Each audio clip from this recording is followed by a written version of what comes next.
Vamos lá, pessoal. Vamos dar início, então, a mais uma aula aqui.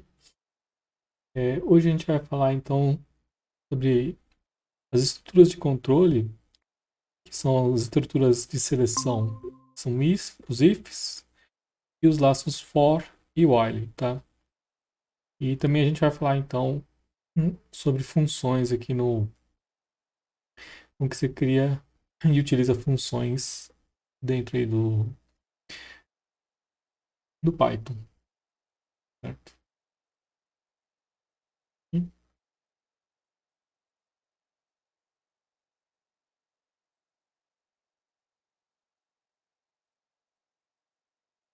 vamos lá, então.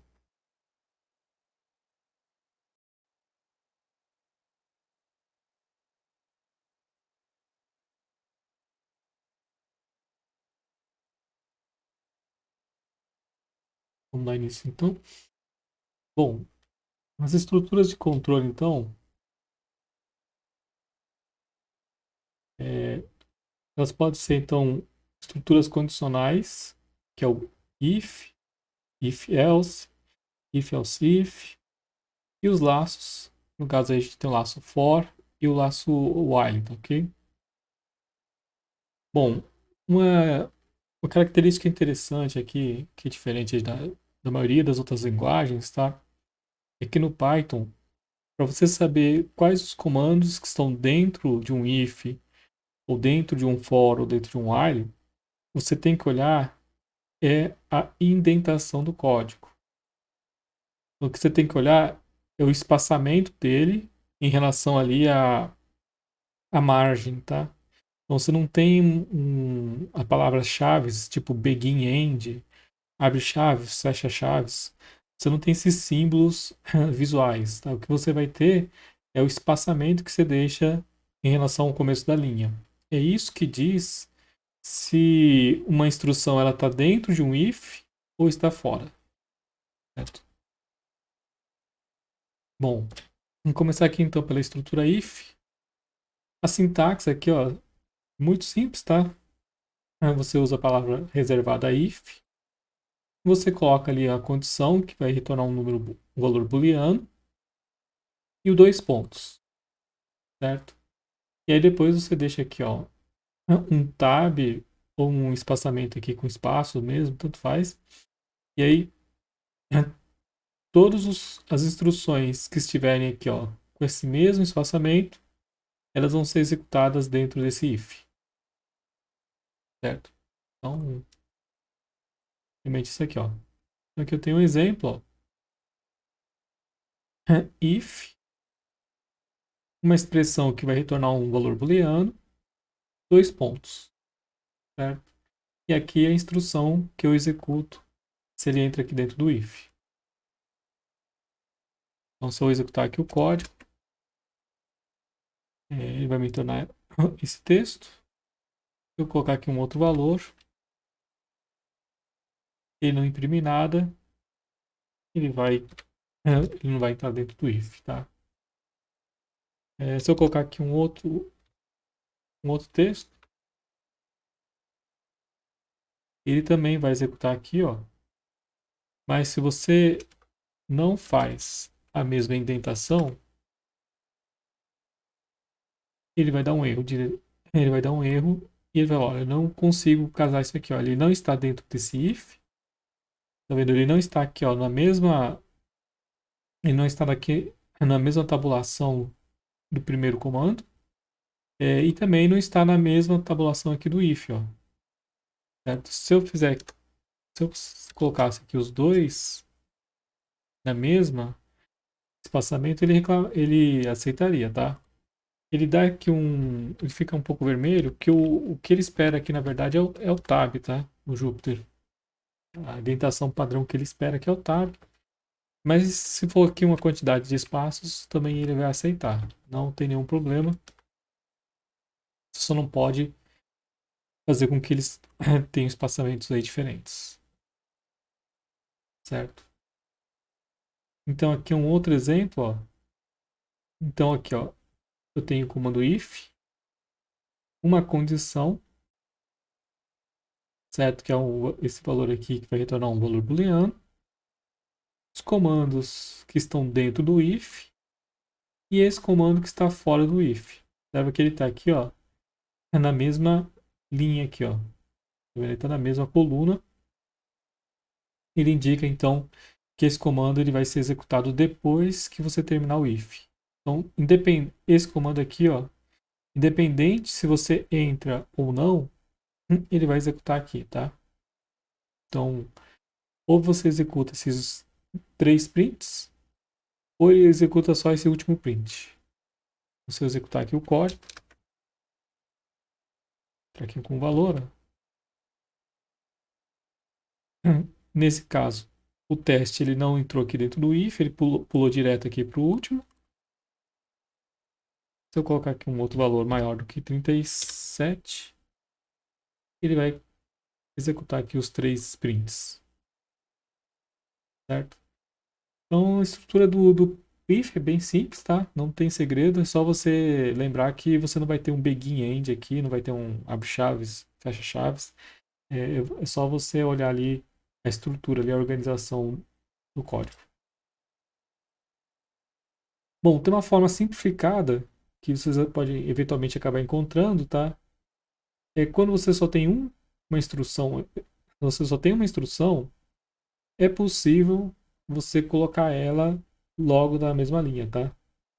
Então aqui é possível colocar comando desses daqui, ó, se você tiver,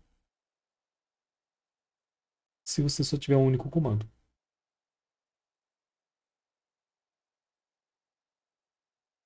Bom, estrutura if else é,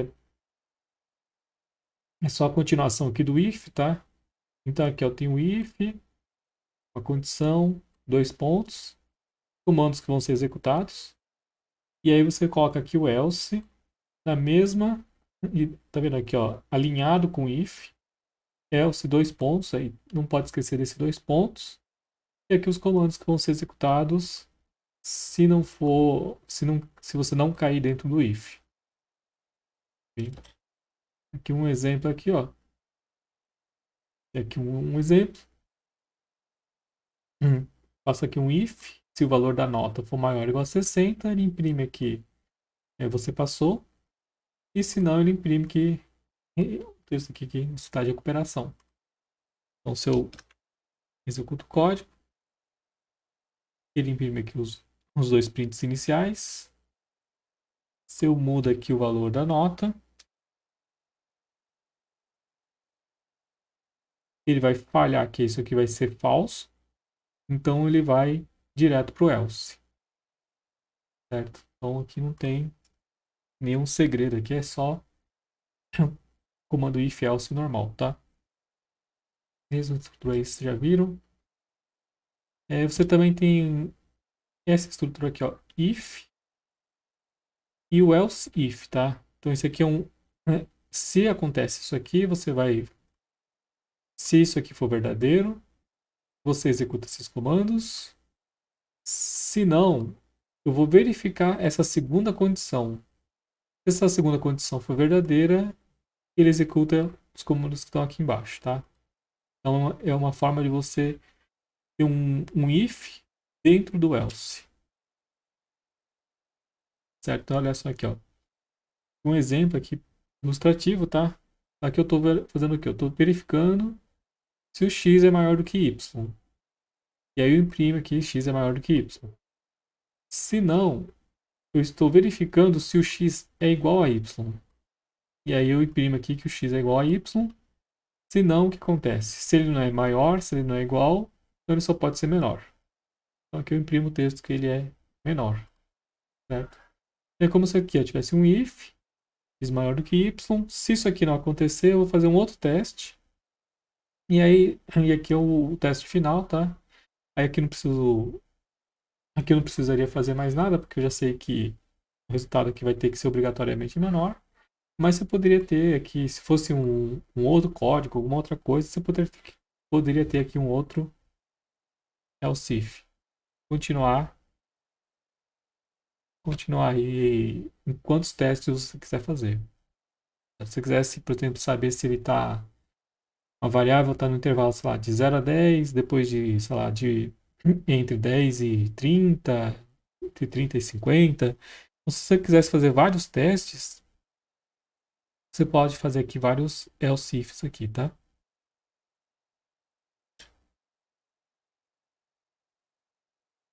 Ah, então aqui o if. Então lembrando só que a gente pode ter também um if dentro de um outro if, tá?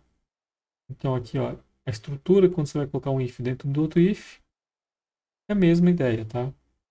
Então olha só, agora eu vou partir aqui, ó, desse ponto como sendo o ponto de referência, ó. Então esse if aqui, ó, ele vai começar aqui o segundo código aqui dentro, e aqui eu vou colocar dois, aqui eu coloquei aqui, ó, dois tabs, para mostrar que esse print ele está dentro aqui desse segundo if. Se ele estivesse dentro do primeiro, ele estaria aqui. Aí ele estaria dentro desse primeiro. Coloco mais um tab, ele passa a pertencer aqui no segundo if. Certo? Aí se eu executo o código aqui, ele imprime os dois textos, se eu coloco aqui um outro valor maior do que 10, porém menor do que 20, ele só imprime aqui ele só imprime o primeiro print. Ok? Então, as estruturas de seleção no Python, a gente só tem esse, tá? No Python 3.10, você já vai ter uma outra estrutura aí que é o... Para quem conhece um pouco de C, é o equivalente ao switch case, tá? Que é parecido com aquele estrutura de if, else if, else if, else ifs, certo? Mas aí, isso aí vai estar disponível, se não me engano, a partir do Python versão 3.10. A 3.9, que a gente está trabalhando aqui, ele não tem essa estrutura implementada nela. Então, isso aqui o if é a parte de seleção, tá? Então, você vê que no if você sempre tem, você vai executar um conjunto de instruções dependendo de uma condição. As estruturas seguintes, que é o for e o while, elas são laços. Então, ela vai fazer com que um bloco de instruções ela seja repetida enquanto aí satisfazer aí uma certa condição. Bom, o laço for, pessoal, a gente vai usar o laço for, aquelas estruturas que a gente viu na última aula. Listas, tuplas, dicionários,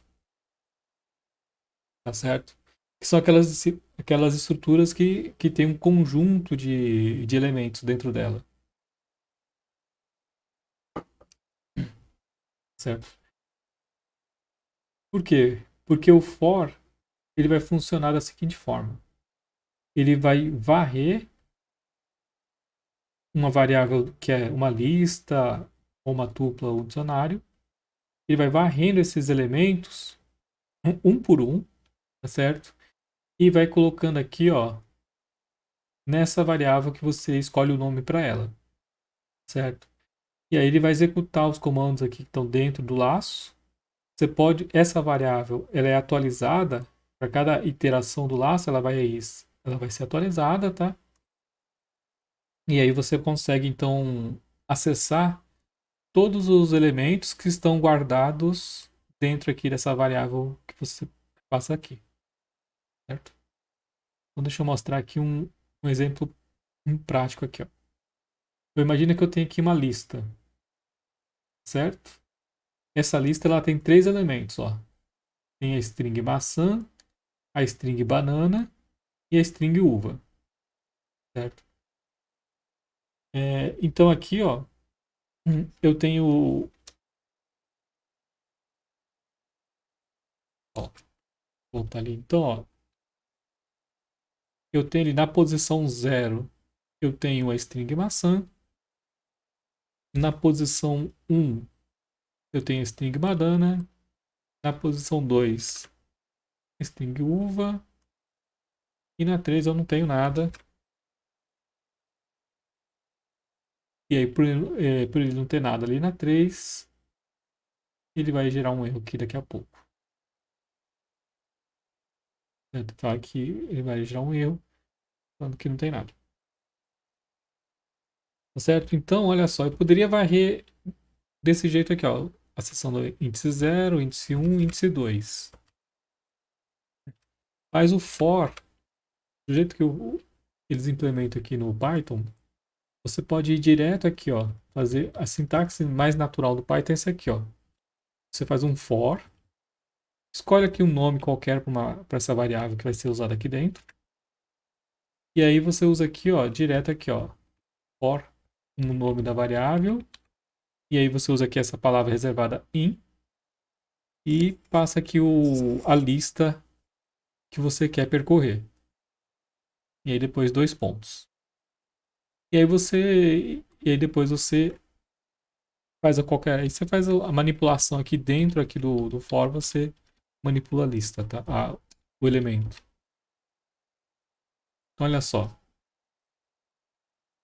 Eu executei aqui o for, tá? Vamos entender o que aconteceu aqui dentro. A variável f, olha só, estou mandando imprimir o valor de f, certo? O que ele imprimiu? Ele imprimiu maçã, banana e uva, certo? Por que ele imprimiu esses valores? Porque o f, olha só, primeiro o f ele vai percorrer a lista frutas. Então, primeiro o f vai receber o valor de maçã, e aí você tem aqui um laço, uma interação do laço for executando. Depois que esse laço acabar, o f ele vai receber o valor de banana, que é o segundo elemento, e aí você entra aqui de novo aqui dentro do for. E aí vai executar mais uma vez aqui, recebendo o valor de uva, executa aqui a iteração do laço, e aí depois ele sai do laço, aí depois ele acabou de percorrer a lista, ele sai. Tá certo? Então aqui eu não preciso, por exemplo, saber qual que é o tamanho dessa lista, quantos elementos tem nessa lista. O for, ele é inteligente, esse for aqui do Python ele é inteligente o suficiente para saber que que ele vai começar ali do primeiro. Quando chegar no último, ele já sabe que é o último e ele interrompe o laço depois disso. Certo? Ou seja, uma outra forma equivalente seria eu fazer isso aqui, ó. Forma mais rudimentar, tá? Geralmente o que se encontra em outras linguagens seria isso aqui, ó. For e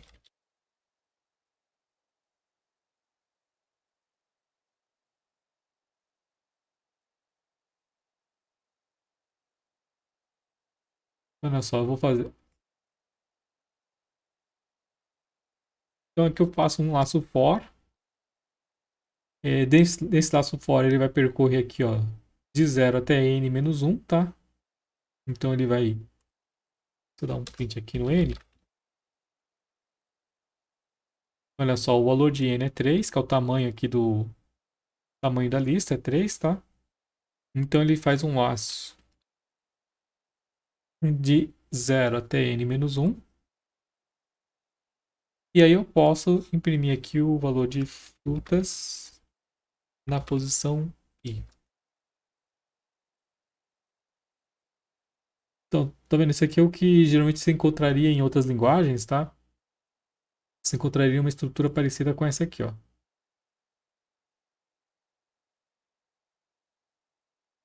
Mas no Python você consegue deixar um pouquinho mais enxuto.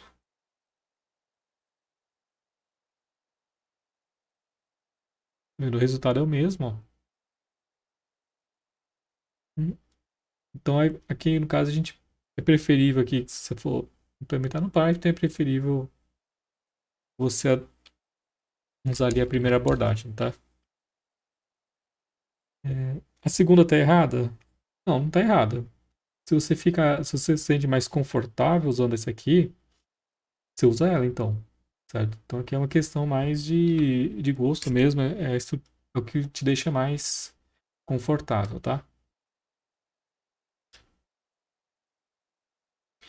Bom, e aí você tem alguns comandos especiais que ajudam, que modificam a forma com que o for trabalha, tá? Então, por exemplo, o comando break, ele vai forçar a saída aqui de um laço for. Então, se aqui dentro do laço for ele executa o comando break, ele sai imediatamente. Entendeu? Então, não importa aqui, olha.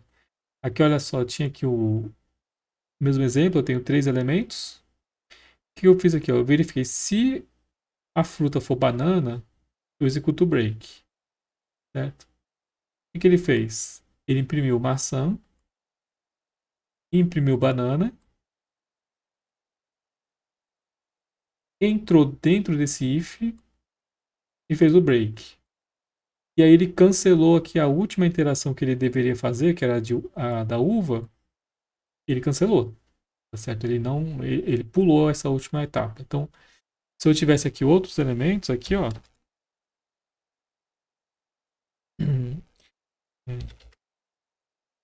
qualquer outro, mesmo se eu tivesse aqui um outro valor aqui, ó, ele não executaria, tá? Porque ele entrou dentro desse if aqui, encontrou o break e aí ele termina o laço, certo? Então aqui o break ele faz isso.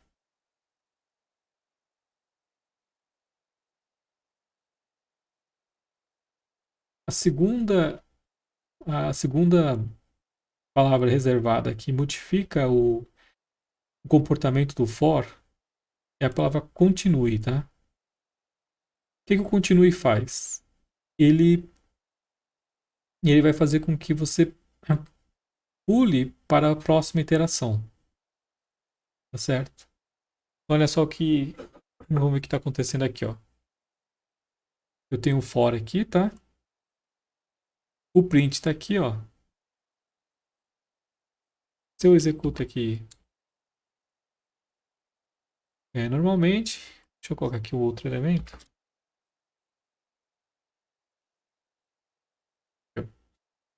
Então, normalmente aqui eu só tenho aqui o laço aqui, ele vai fazer isso aqui, ó. Ele vai percorrer a minha lista toda e vai imprimir. É isso que eu pedi para fazer, não pedi para fazer mais nada, só pedi para imprimir. Agora eu vou colocar esse if aqui, ó. Se o valor de f for igual a banana, ele vai continuar. E observa que esse continue, ele está antes desse print, certo? Então, o que aconteceu agora? Olha só, ele pulou, quando ele encontrou banana, ele pulou aqui o restante aqui desse código, ó. Ele pulou esse código, ele pulou esse print e voltou ali para o próximo caso que foi uva, depois melancia, certo? Então aqui você usa o continue toda vez que você não quer sair do for, mas você quer pular uma iteração. Você tem lá um elemento que você sabe que você não quer tratar ele, você quer pular ele, e aí você usa ali o continue, né? Ele pula, tá? Ele pode ser também feito em qualquer ponto aqui do código, tá? Que eu coloquei bem no comecinho, ó. Coloquei bem no comecinho, por quê? Porque aí ele não faz o restante aqui do código. Mas ele pode estar no final, pode. No final não faz sentido, né? Mas ele pode estar no meio do código.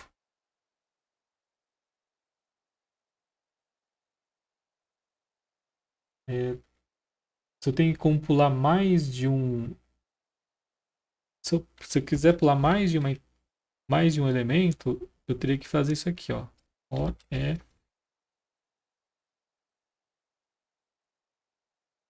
Se eu quisesse pular banana e uva, eu teria que colocar aqui, olha, eu quero se o F for igual a banana ou se o F for igual a uva, eu continuo. Eu teria que colocar ali eu teria que colocar aqui uma expressão que fosse, que casasse ali os elementos que eu quero pular.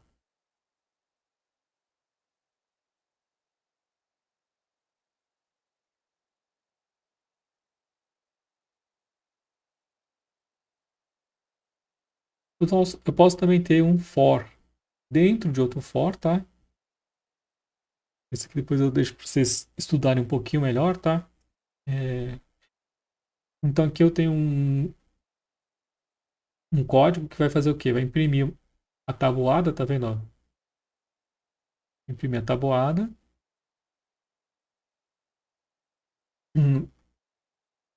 do 1, do 2 e do 3. É, eu uso aqui então o que é a função range, tá vendo? O range ele vai fazer com que ele vai me retornar tipo uma lista, né? De 1 até n-1. Então aqui ele vai retornar de 1 até 3. E aqui ele vai retornar de 1 até 10. Certo? O que eu estou fazendo? Para você entender que o for, eu vou fazer o seguinte. Aqui eu vou começar aqui do laço aqui interno. Ó. O que o laço interno faz? Ele faz com que o j varie de 1 até 10. Certo? E para cada vez que eu faço aqui um j, eu vou imprimir o i vezes o j. Tá certo? Aqui, ó, eu imprimo i vezes j. Então, esse laço interno ele vai fazer o quê? Ó? O i ele vai ser definido lá em cima. Então, dentro desse laço aqui, ó, dentro desse laço, o i ele é constante. Ele não vai mudar de valor. Ele só muda de valor quando eu saio desse for. Certo? Então, ele vai fazer ele vai pegar um i constante, vai ficar variando o j, que é o valor que está aqui, ó, dentro desse for. Então, esse j ele vai variar de 1 até 10. O i ele vai ficar constante aqui. E ele vai fazer, então, o i vezes o j. É isso que ele faz, ó. I vezes j, i vezes j, i vezes j, i vezes j. Observa que o i fica constante. Quando ele acaba esse for aqui, ó. Quando ele acaba esse for, ele volta aqui pro for principal. E o i ele vai ser incrementado, ele vai para o próximo valor. Então ele estava em 1, vai para 2. E faz a mesma coisa. Só que aí o j começa de novo do 1 e vai indo até o 10. Então, o i vai passar a ser 2 e o j vai variando de 1 a 10. Acabou esse laço, ele vai para o próximo i. Então o i vai para 3 e o j vai começar de 1 até 10. Okay? Então, quando você laça um laço dentro de outro, ele vai funcionar desse jeito, tá? Esse laço aqui ele vai ser executado várias vezes, tá? Cada vez que você muda aqui o valor do i, ele executa isso aqui tudo de novo. Não tem muito segredo, não. Por último, a estrutura while, tá? Então, ela segue aí o mesmo comportamento a mesma sintaxe, né, dos outros. É while, uma condição booleana, finalizando com 2 pontos. Dentro dela, você coloca as instruções que estão dentro do laço, indentados aqui. Geralmente o tab é o mais usual, tá? Mas pode ser espaço também. Aqui um exemplo de um laço while, ó. Então, enquanto o valor de i for menor do que 6, eu imprimo o valor de i. E aqui eu vou fazendo com que o i, esse operador aqui, ó, ele vai fazer com que o i receba o valor de i mais 1. Tá? Então isso aqui é igual, ó. Esse operador aqui é equivalente a você fazer isso, tá?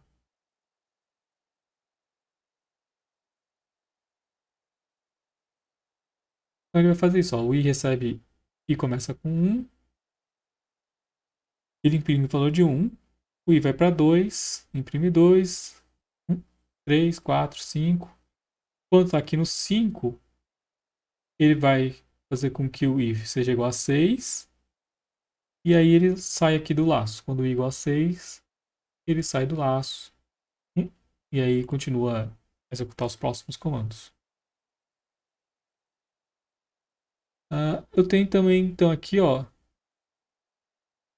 os mesmos comandos também. Eu tenho a opção também de usar o comando break, tá? Aqui eu imagino que eu tenho um laço infinito, ó. Enquanto for verdadeiro, ó. Então aqui parece que esse código aqui nunca vai terminar, né, ó. Se eu só olhar aqui, olhar só esse pedaço aqui, ó. Você fala, não, esse comando, esse bloco aqui nunca vai terminar. Mas o que eu fiz aqui dentro? Eu coloquei um if.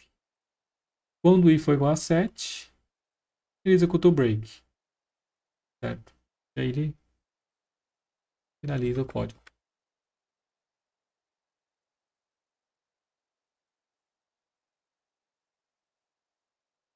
E o continue também é a mesma história do continue, tá? Do mesmo jeito que a gente viu no for, continue também vai ter o mesmo comportamento. Então, se eu tenho aqui uma condição for satisfeita, se essa condição aqui for satisfeita, ele vai continuar. E quando ele continua, ele ignora aqui o comando print. Certo? Quando que isso aqui vai ser executado? Bom, toda vez que aqui, quem lembra aqui um pouquinho de AIDZoom vai reconhecer aqui essa estrutura. Isso aqui eu faço um teste para saber se o resto da divisão de i por 2, se o resto é zero. Certo? O que isso significa? Testar se o resto da divisão de um número por 2 é zero é a mesma coisa que verificar se o número é par. Certo? Então, esse aqui é o jeito mais tradicional de você verificar quando um número é par. E aí, se o número for par, eu continuo. Se não, eu imprimo ele. Então, o que esse código faz? Ele imprime todos os números ímpares de 1 até 10. De 0 até 10, ele vai imprimir todos os números ímpares. Aqui, ó, 1, 3, 5, 7, 9. Se eu coloco aqui 1, ó,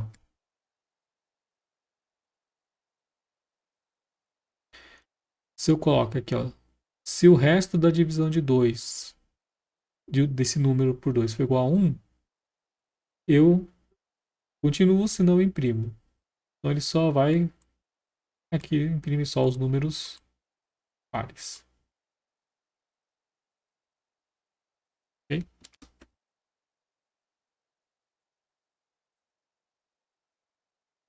É,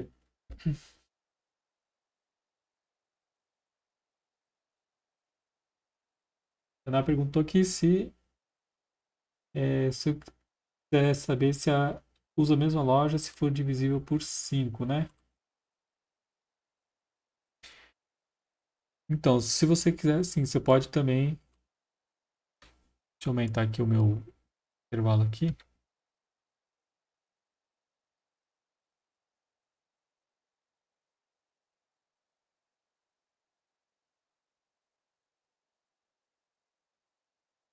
Deixa eu colocar aqui só diferente aqui de 0.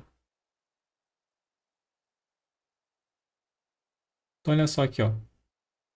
É, aqui agora eu estou fazendo o seguinte, olha, eu estou verificando se o resto da divisão é diferente de 0. Aí eu vou continuar aqui o laço, tá? Se não, eu imprimo o valor de i. Ou seja, quando que esse resto vai ser igual a 0? Esse resto vai ser igual a 0 quando ele for múltiplo de 5. Tá? Então, é, se eu quiser imprimir só os múltiplos de um número, aí eu posso mudar aqui. É a mesma lógica, tá? Muda só um pouquinho aí, mas eu uso aqui essa estrutura aqui, ó.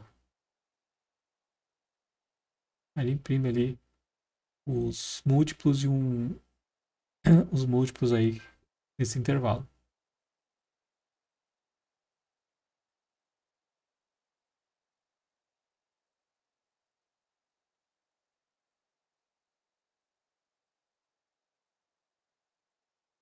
Ele só tem que tomar cuidado aqui, ó. Aqui eu só teria que tomar um cuidado aqui. É, eu tenho que ter essa instrução aqui, ó. Aqui eu acho que o for aqui seria mais adequado aqui, tá? Para esse caso aqui, o laço for seria mais adequado.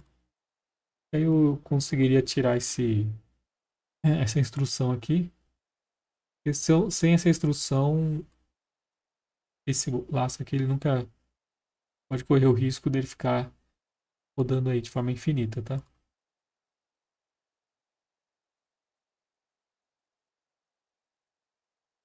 Beleza, então aqui é mais uma revisão mesmo do que vocês viram em AIDS 1. Já tem um tempo aí, provavelmente já deve ter um tempo que vocês viram. Então, basicamente, o que vocês devem ter visto são essas estruturas, tá? Para quem não viu como é que fica em Python, essa é a sintaxe que a gente usa no Python, tá? Ela é uma sintaxe bem simples, tá vendo? O código, os códigos, eles são bem simples de você pegar a sintaxe, não tem nenhum segredo maior. E a parte da lógica, aí a parte da lógica ela é mais ou menos independente aí da linguagem que vocês usam, certo? Então, independente aí da linguagem que vocês vão usar, é só vocês se adaptarem um pouco à sintaxe dela, mas a questão da lógica que vocês aprenderam, aí ela continua igual, não tem nenhuma mudança em relação aí a como que vocês imaginam aí o código, como que vocês estruturam o código, isso, aí você não vai ter nenhuma mudança. Ok aí, pessoal? Certo?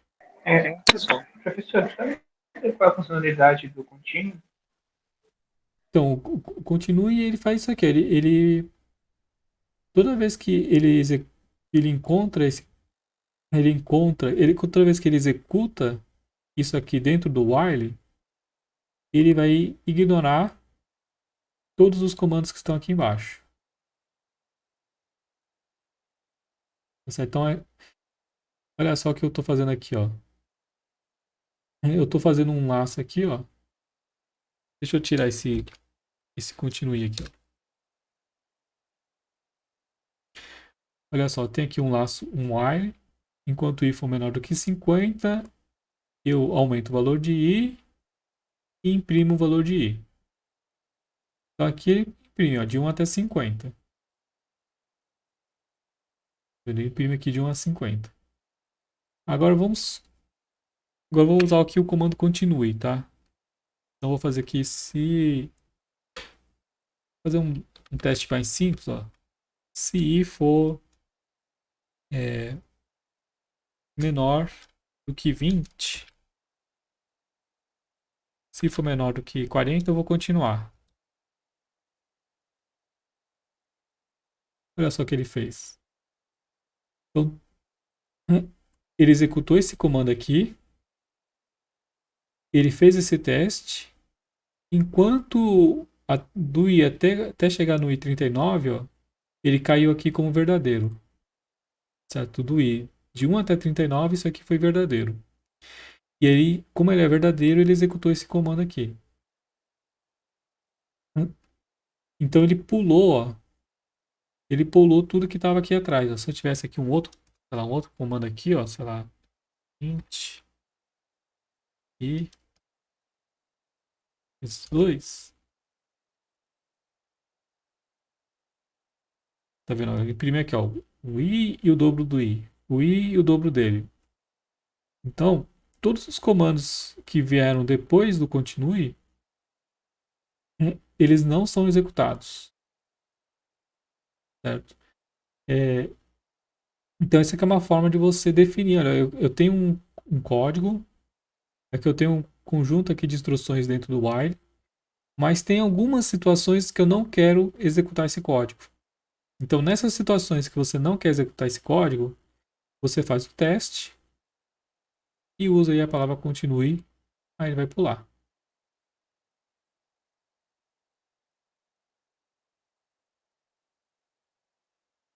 Entendi, muito obrigado. Uhum.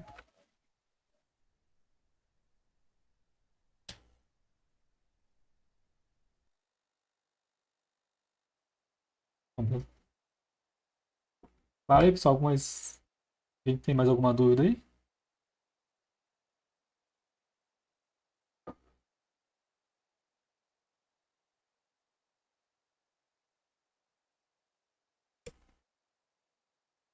Beleza.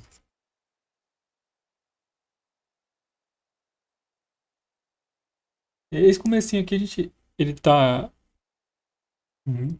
Esse começo aqui, a princípio, pessoal, esse começo aqui, vocês já devem... É mais uma recapitulação aí do que vocês viram em AIDS 1, tá? Então, ele é um pouco aí sucinto, tá?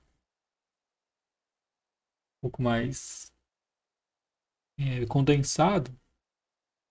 Que aí, a princípio, eu já tô só mais fazendo a revisão mesmo de AIDS 1. Então, vamos ver aqui a questão aqui das funções, tá?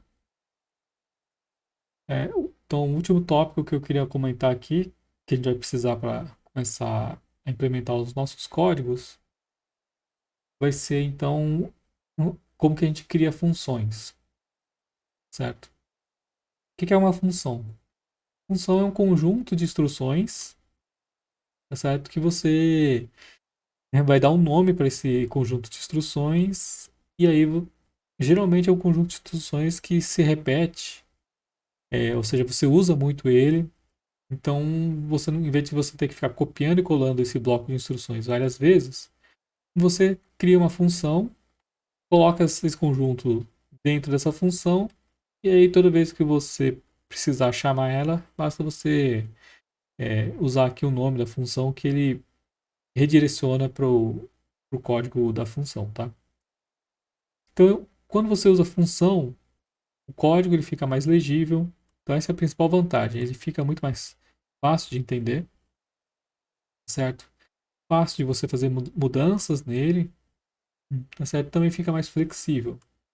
Às vezes você tem lá um trecho de código que você quer otimizar, e aí quando você coloca numa função, você pode só substituir a função por um outro trecho que seja mais otimizado, ou que tenha uma performance melhor, tem uma diferença que você queira fazer.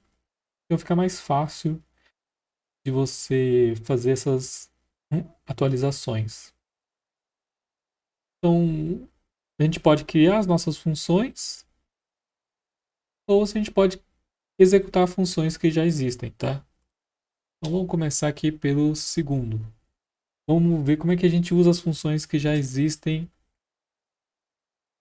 né, e dentro dos módulos, dentro das bibliotecas principais. Então para você usar uma função que já foi criada, você usa o comando import, é, e aí você coloca ali o nome do módulo que você quer importar. E aí depois para você acessar a função, você coloca o nome do módulo, ponto, e o nome da função que você quer usar. Certo? Então aqui é mais fácil a gente colocar aqui um exemplo. Então eu vou colocar aqui, ó, a função cosseno, por exemplo, a função cosseno ela não está implementada no nas funções básicas do Python. Então você tem que importar ela e ela fica dentro da biblioteca matemática. Então eu uso aqui o comando import, né, a biblioteca matemática, e aqui eu vou dar um sinônimo para ela, certo? Então, eu vou chamar a biblioteca matemática de M. E aí, para eu chamar a função cosseno que está dentro dela, eu uso m.cosseno. E aí também a constante π, ela está aqui dentro da matemática, então m.π. Tá certo? Então, desse jeito aí, é o jeito que você usa uma função que está dentro de um módulo. Tem um outro jeito também que você pode utilizar. Vou passar aqui o código, mais fácil. Se eu quiser, por exemplo, importar só a função seno, tá certo? Então, o jeito anterior Olha só, esse jeito eu consigo ter acesso a todas as funções que estão dentro aqui do módulo matemático, tá? Então, eu tenho o m.cosseno, o m.pi, eu tenho acesso a todos eles. Mas imagine que você queira só usar uma função só ali da biblioteca matemática e as outras você não quer usar. Então você pode também usar essa sintaxe aqui, ó. From o nome do módulo, import o nome da função. E aí você não precisa mais colocar aqui o prefixo m ponto. Tá? Você não precisa colocar ali mais o prefixo, ela vira como se fosse uma biblioteca, uma função que foi definida aqui dentro do seu código. Ok? Então essas são as duas formas de você trabalhar com um código de outras pessoas. O import, ela importa todas as funções, ou usando o comando from. Certo? Tanto faz, vocês usam a que vocês acharem mais adequado aí para vocês, tá? Eu também posso, então, ter o help, consigo ter um help aqui no próprio Jupyter, tá? E aí você consegue, pelo menos, saber ali uma função, qual que é os argumentos que ela recebe e o que ela faz. Então, comando help, você passa aqui o nome da função, ou então você usa aqui você usa aqui esse operador aqui, ó, o interrogação. Peraí que eu não, peraí que eu não importei aqui, não tinha executado o código.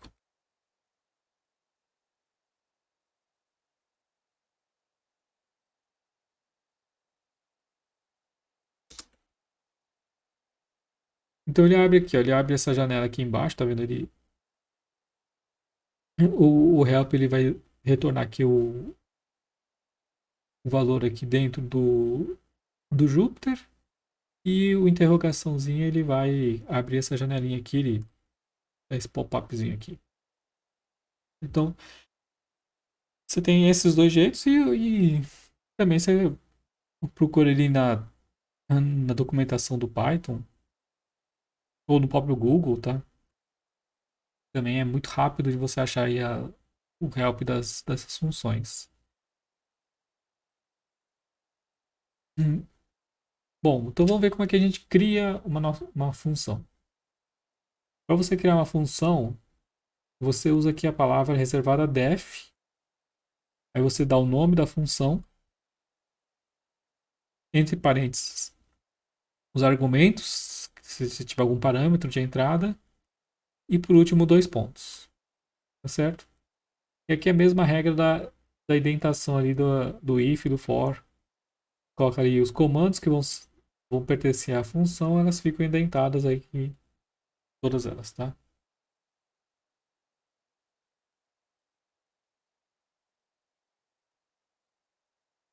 Então olha só aqui, ó. Se eu tenho aqui esse trecho de código aqui, ó. O que acontece? A instrução 1 e a instrução 2 são as instruções que estão dentro aqui dessa função, tá? Já a instrução 3, ó, observa que ela está fora dessa indentação, então ela não pertence a ela, tá? Ela está fora desse código aqui, ela está fora desse bloco. E é isso aqui, com isso você só cria a função, você não executa, tá? Então quando você usa o def, você só está definindo ela, você não está executando. Então o segundo passo que você precisa fazer é chamar a função. Chamar a função, você vai só colocar o nome dela e aqui o parênteses aqui, se tiver algum argumento, você põe os argumentos. Então olha só, eu executo isso aqui, ó, e não imprime nada, tá? Então eu executei esse código, ele não imprimiu nada. Ele só fez o quê? Ele só definiu a função. Se eu quiser chamar a função, eu tenho que, ó, colocar o nome dela. E aí quando eu executo aqui, ele vai rodar. Claro? Então, são dois passos. Quando você cria uma função, sempre tem que pensar em dois passos. A definição dela e aí onde que você vai chamar ela.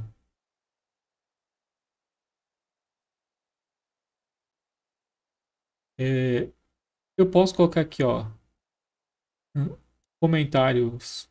Isso aqui é um comentário, tá? Um comentário mais longo, né? Isso aqui é um comentário com múltiplas linhas. E aí, se eu coloco isso na primeira linha, logo após aqui o nome da função, isso aqui é o que é isso que o help, aquele comando help que a gente viu atrás, é esse texto que ele vai imprimir.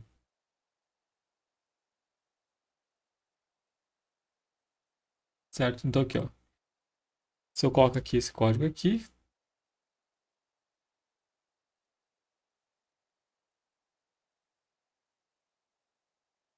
você põe esse código. E depois eu dou um help aqui dentro.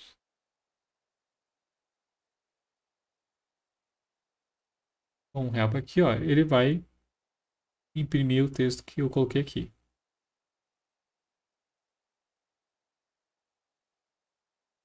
Então, para você documentar ali uma função, você usa aqui, você faz, só colocar esse comentário aqui, ele já faz a documentação.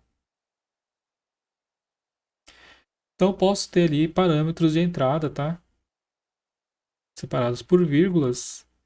Você pode ter parâmetros de entrada para uma função. Então, aqui, ó. Um exemplo de uma função com um único parâmetro de entrada. Ele calcula o quê? Ele calcula aqui o quadrado do número, guarda aqui nessa variável quad e depois imprime esse texto. Certo? Então, aqui, ó. Eu defino a função e depois eu chamo ela. E aí você pode chamar ela. Tá vendo? O argumento que você passa aqui pode ser um número mesmo, pode ser uma variável,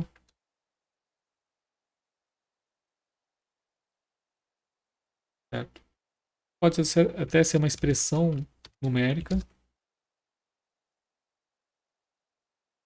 Então aqui você pode colocar ali qualquer coisa que depois ele vira aqui um número que ele possa elevar ao quadrado, ele vai interpretar, tá? Aqui se eu colocaria um texto,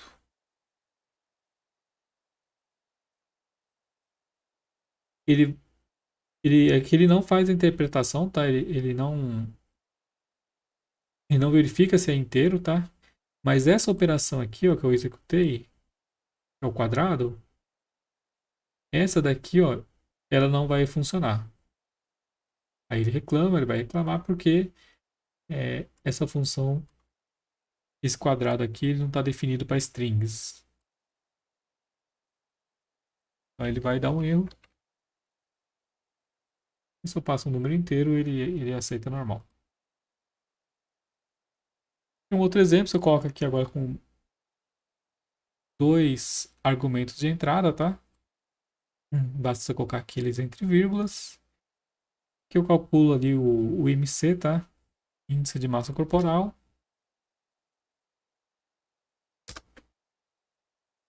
Que eu posso definir ele. Chamo ele aqui. Vou colocar aqui outros valores.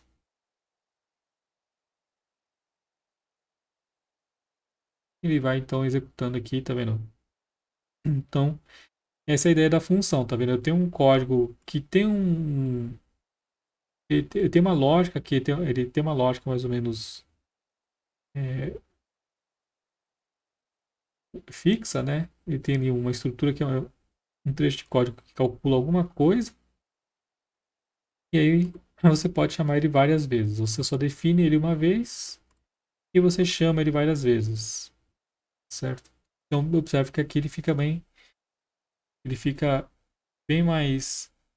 O código ele fica bem mais legível quando eu chamo uma função IMC, ó. Ele fica bem mais legível, que eu já sei o que ele está calculando.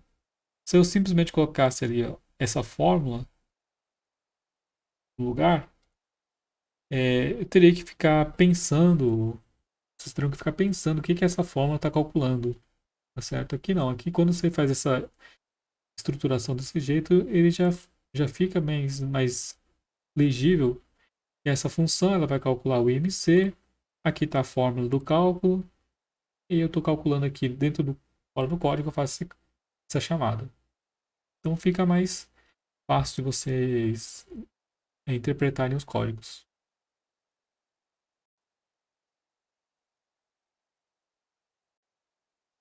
Bom,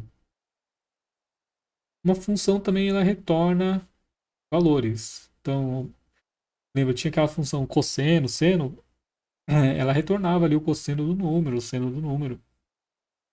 Então, você também pode ter uma função com retorno, tá?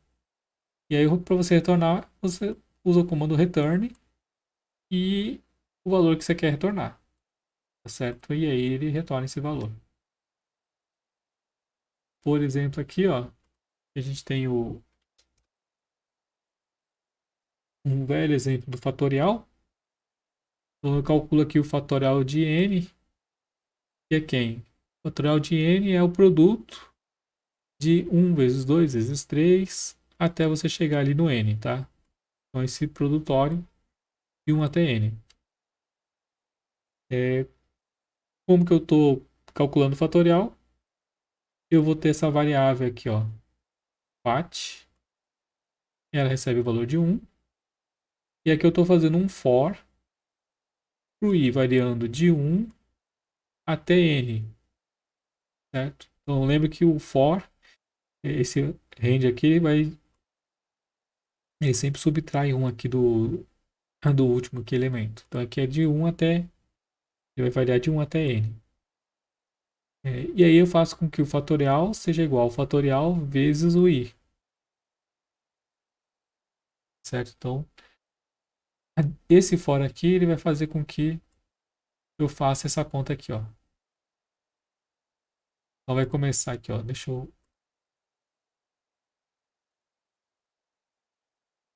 fazer só essa mudança aqui.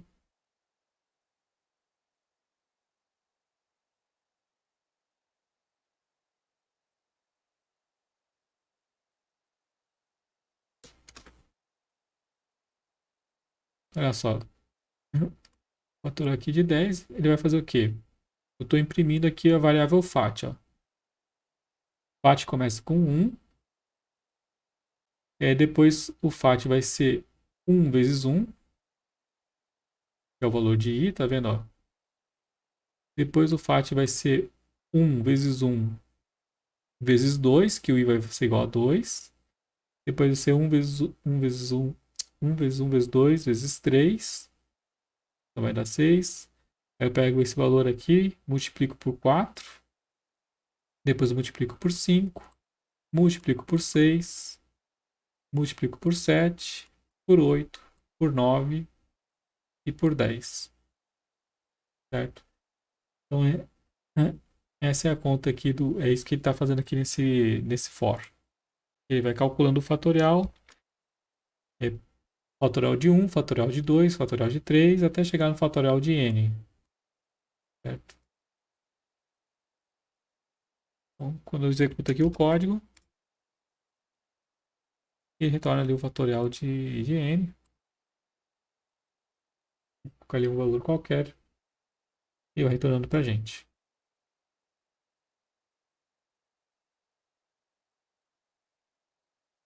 Bom, eu também posso retornar mais de um valor, tá? Então, para você retornar mais de um valor, ó, só você colocar ali, ó, return x, e aí você coloca vírgula e o nome da outra variável,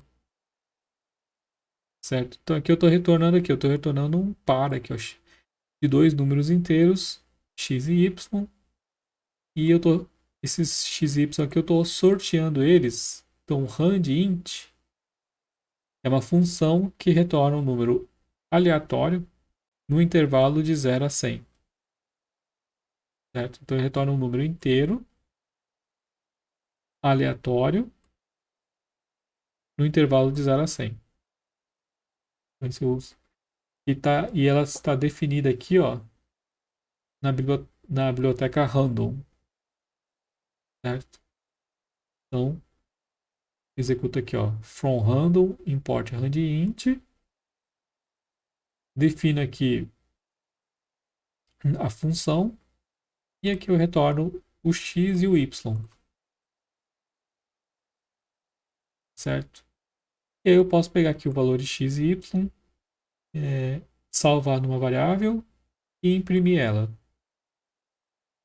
Aqui se eu definir aqui esses dois.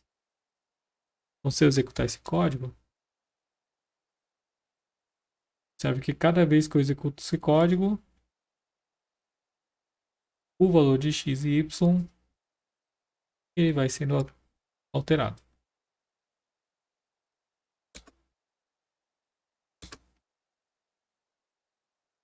É... Só a título de curiosidade, se eu verificar qual que é o tipo da variável p, o p é uma tupla, tá? Então, só a título de curiosidade, quando você faz esse return ali, ele vai criar uma tupla e retorna para vocês esse valor. E eu posso já despacotar, posso desempacotar essa tupla em duas variáveis, tá? Colocando aqui a mesma sintaxe, tá? Então, variável x, vírgula y, recebe aqui o resultado da função. E aí eu tenho, então, tá vendo? Aí eu tenho o resultado de x e y retornados ali com duas inteiros. Okay? Então, posso fazer isso também sem nenhum problema. Bom, uma coisa que a gente vai precisar bastante, tá? Para a gente fazer os nossos códigos, é como passar uma função como parâmetro de outra função. Olha só como que as coisas começam a ficar interessantes agora. Então, eu posso ter uma função f1 e essa função f1 ela pode ser um parâmetro de uma função, de uma outra função que eu estou criando, certo? Então vamos ver aqui um exemplo. Olha só aqui um exemplo. Eu tenho aqui então, criei a função f1, ela recebe um parâmetro n como entrada e retorna n ao quadrado. Eu tenho a função f2, recebe um n como entrada e calcula n ao cubo, certo? E eu tenho aqui uma função g que recebe uma função f e o número t. E imprime aqui o valor de f de n. Olha só que quem que é o f de n? É o f, está aqui, ó. E eu passei o n como argumento para ele. Então, olha só, se eu executo esse código, ó,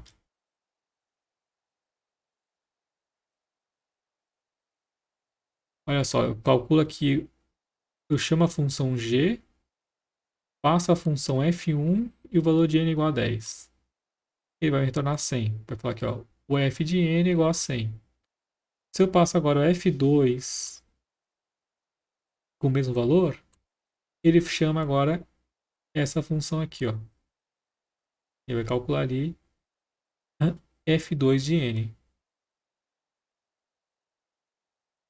Certo? Então, nesse primeiro aqui, ele calcula. Aqui ele vai calcular o f1 de 10. E aqui ele calcula o f2 de 10. E o resultado aqui, ó, Aqui eu só estou dando um print, mas o interessante é que eu poderia pegar esse valor e trabalhar em cima desse valor. Então eu poderia ter uma função g genérica que pega uma função qualquer e faz os cálculos para ela. Então a gente vai precisar bastante dessa ideia, porque imagina que eu. Deixa eu só dar ideia para vocês aqui geral, onde a gente vai precisar dessa ideia aqui. Ó. Imagina que eu queira calcular, por exemplo.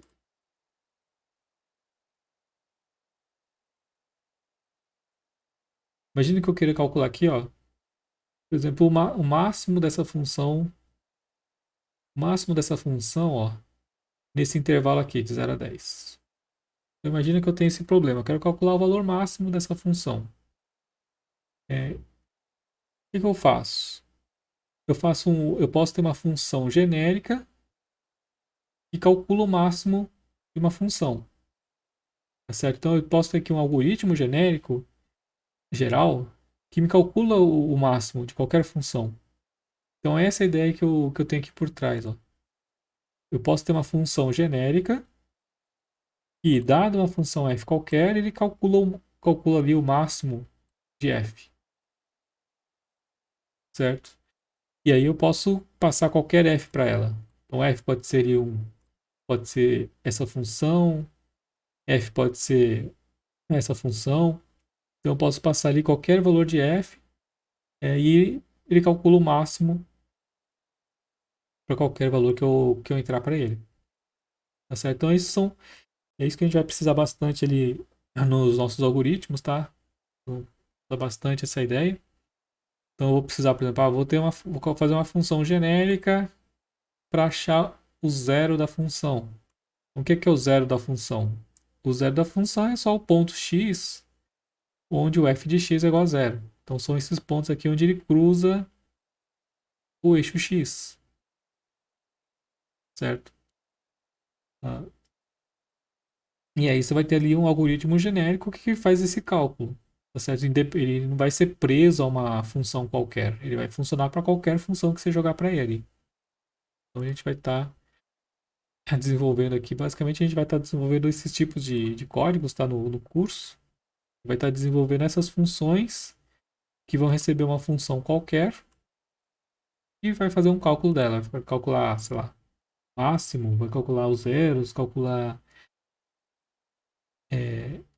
a derivada, calcular a integral de f.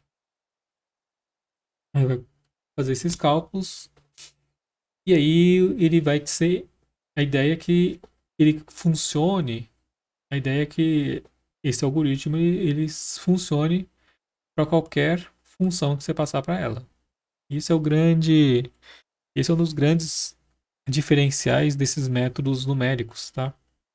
Então, quando você vai fazer lá uma integral de uma função, você faz ele na mão. Você não consegue ter uma receita de bolo genérica que você fala, olha, siga esses passos que você vai achar a integral de qualquer função.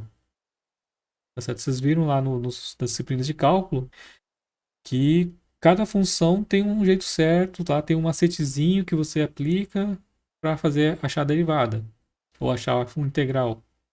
Tá certo? Tem cada funçãozinha tem uma regrinha que é um macete ali que você vai aplicar que você consegue achar esses valores.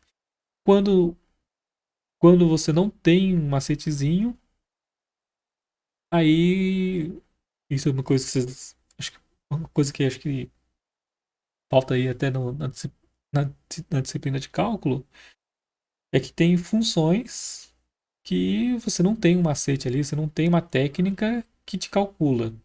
Você tem lá uma função cheia lá de tangentes, raízes de tangentes, tem lá uma função mais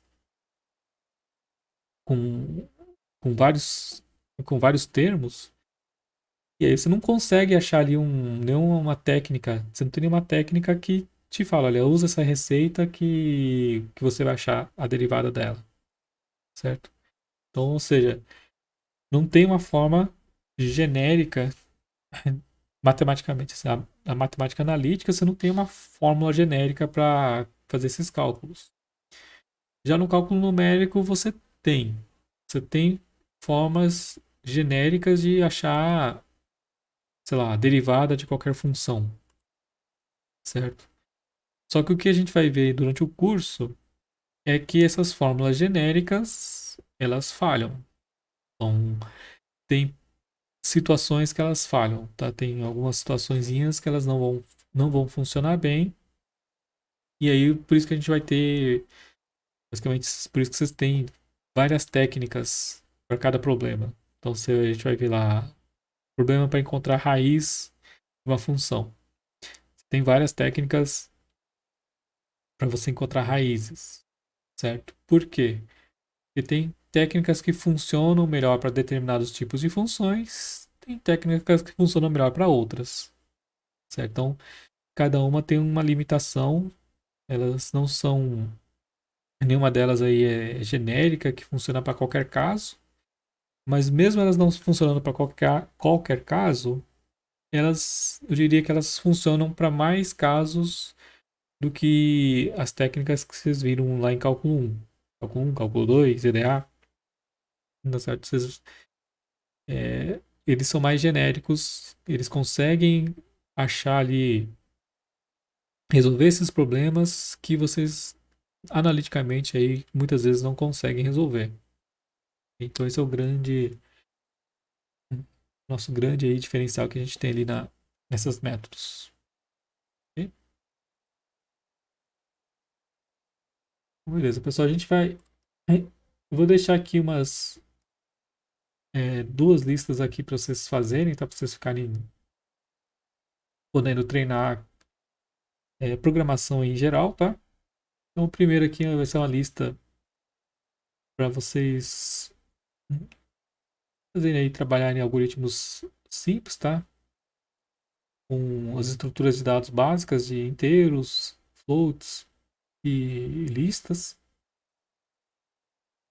E uma lista aqui para vocês criarem funções. Tá certo? Então, uma lista para vocês criarem uma função.